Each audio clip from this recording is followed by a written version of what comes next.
Sorry about that. I just had a little bit of a coughing fit. Her father began to cry. Does that seem like Phoebe's father? What we know about her father and what type of a person he is? Can you turn and talk to the person next to you if you find that surprising or not? Why it would be surprising that Phoebe's father would cry, or why you think that you expected that? Turn and talk.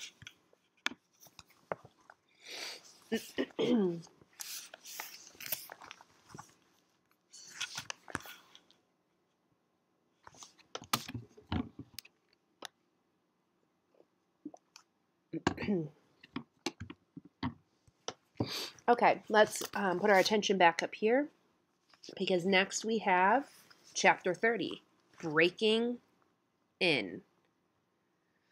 I don't want to know who is breaking in where. Doesn't sound good. Well, gall dang, Gramps said. What a lot of birds of sadness wing-dinging their way around Peebee's family. Graham said, You liked Peebee, didn't you, Salamanca? I did like Phoebe. In spite of her wild tales and her cholesterol madness and her annoying comments, there was something about Phoebe that was like a magnet. I was drawn to her. I was pretty sure that underneath all that odd behavior was someone who was frightened. And in a strange way, she was like another version of me. She acted out the way I sometimes felt. I do not think that Phoebe actually planned to break into Mrs. Cadaver's house. Let me reread that again, in case you didn't catch it. I do not think that Phoebe actually planned to break into Mrs. Cadaver's house. This can't be good. But as Phoebe was going to bed, she saw Mrs. Cadaver in her nurse's uniform get into her car and leave. Phoebe waited until her father was asleep, and then she phoned me. You've got to come over, she said. It's urgent. But Phoebe, it's late. It's dark. It's urgent, Sal. Phoebe was waiting in front of Mrs. Cadaver's house. There were no lights on at Mrs. Cadaver's. Phoebe said, Come on. And she started up the walk. I admit I was reluctant. I just want to take a quick look, she said. She crept up onto the porch and stood by the door. She listened, tapped twice, and turned the doorknob. The door was unlocked. I don't think Phoebe intended to go inside, but she did, and I followed. We stood in the dark hallway. In the room to the right, a shaft of light from the street lamp came in through the window. We went into that room. Turn and talk. What do you think Sal and Phoebe are going to find in Mrs. Cadaver's house? Turn and talk.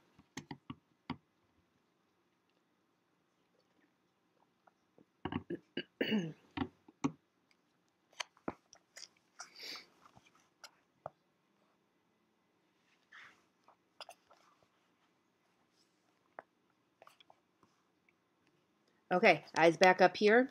Let's keep reading. We went into that room. We both nearly leaped through the window when someone said, Sal? I started backing toward the door. It's the ghost, Phoebe said. Come here, the voice said. As my eyes adjusted to the dim light, I could see someone huddled in a chair in the far corner. When I saw the cane, I was relieved. Mrs. Partridge? For those of you that have forgotten, because she's not a primary character, Mrs. Partridge is Mrs. Cadaver's elderly mother. The one, remember when she first met Phoebe, she was like, come here. And then she started mashing around on her face, and she said, just what I thought. 2 eyes, a nose, and a mouth. That's the Mrs. Partridge we were talking about. And remember, the reason she does that is because she is blind. You're right. Come over here, she said. Who's that with you? Is that Phoebe? Phoebe said, Yes. Her voice was high and quivery. I was just sitting here reading, Mrs. Partridge said. Isn't it awfully dark in here? I said, bumping a table. Mrs. Partridge laughed her wicked laugh. It's always dark in here. I don't need lights, but you can turn some on if you want to. As I stumbled around looking for a lamp, Phoebe stood frozen to the doorway. There, I said. That's much better. Mrs. Partridge was sitting in a big, overstuffed chair. She was wearing a purple bathrobe and pink slippers with floppy bunny ears at the toes. I'm sorry, but you cannot take anybody seriously or be scared of anybody wearing pink bunny slippers with floppy ears at the top. On her lap was a book, her fingers resting on the page. Is it Braille? I asked, waving at Phoebe to come in the room. I was afraid she was going to run out and leave me. See, a lot of you are probably wondering, how is blind Mrs. Partridge able to read? And the way that people who are blind, if you don't know this, know how to read is through books made that have Braille. Braille is a series of raised dots in a book, and so people who are blind can put their fingers over the dots, and by doing that, they have the associations of words with the dots, and so they still are able to read. So you don't really need light, you just need fingers. Mrs. Partridge handed me the book, and I slid my fingers over the raised bumps. How did you know it was us? I asked. I just knew, she said. Your shoes make a particular sound, and you have a particular smell. What's the name of this book? What's it about? Mrs. Partridge said, Murder at Midnight. It's a mystery. Phoebe said, and looked around the room. Each time I went into that house, I noticed new things. It was a scary place. The walls were lined with shelves crammed with old musty books. On the floor were 3 rugs with dark, swirly patterns of wild beasts and forests. 2 chairs were covered in similar ghastly designs. A sofa was draped in a bearskin. On the wall, behind the couch, were 2 thumpingly grim African masks. The mouths on the mask were wide open, as if in the midst of a scream, so maybe more like. Everywhere you look, there was something startling.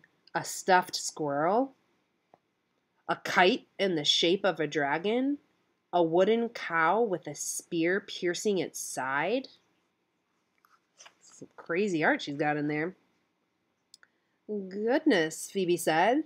What a lot of unusual things. She knelt to examine a spot on the floor. What's the matter? Mrs. Partridge said. Phoebe jumped up. Nothing. Nothing whatsoever. How did Mrs. Partridge know that Phoebe had knelt down? Strange. Did I drop something on the floor? Mrs. Partridge asked.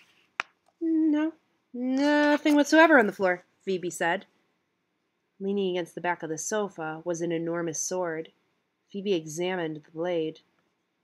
Careful, don't cut yourself, Mrs. Partridge said.